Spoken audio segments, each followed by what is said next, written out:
Character interactions and relationships. Character interactions and relationships describe how two or more characters speak to one another, act or react towards one another, and how they think about each other. Character traits are inferred, which means you're using your background knowledge and your text clues based on these interactions that you read, and the interactions can lead to the theme. So everything kind of ties all back together. When you're talking about character interactions, the first thing we want to look at are dialogue between the characters, so what they're saying to each other, problems between the characters, which is also called the conflict, any outside forces that might influence a character's reaction, a character's tone or thoughts, and we want to ask, are the actions positive or negative?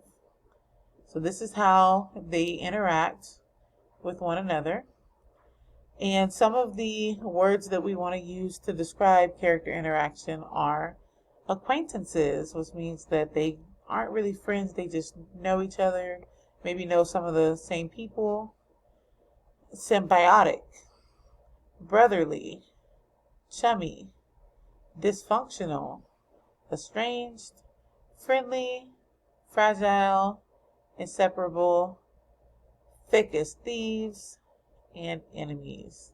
Which these aren't all of the words that we can use to describe characters and their relationships, but they are some pretty good terms to use. We are going to look at a quick story here titled Snooze. In this story, we're going to try and determine first who the characters are, and then how their dialogue and actions change from the beginning of the story to the end. Snooze. Mom knew that Larry wasn't an early riser, but he would have to get up early today because it was the first day of school. Since he had been staying up late all summer, she knew it would be especially tough to get him up this morning. Mom walked quietly into the room and rubbed his arm. "Wake up, Larry," she said. He just grumbled like a bear and rolled over on his bed. She rubbed his back a little this time. "Come on, it's time to wake up, Larry," she said in a sterner tone. Larry began shooing her away with his hands. "Go on, Mom. I have my alarm set, and I have 5 more minutes," Larry grumbled.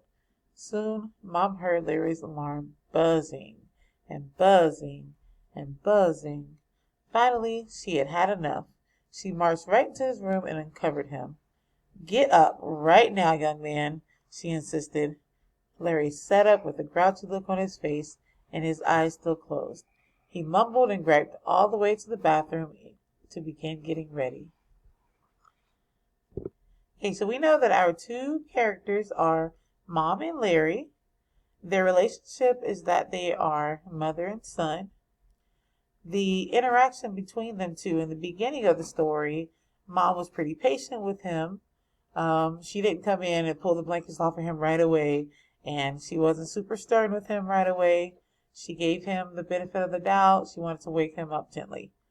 And then as the story progressed and we got to the middle of the story, we see that he does not want to wake up. So that is when Mom's character starts to change a little bit, and she gets a little more stern, and she lets him know it's time to go.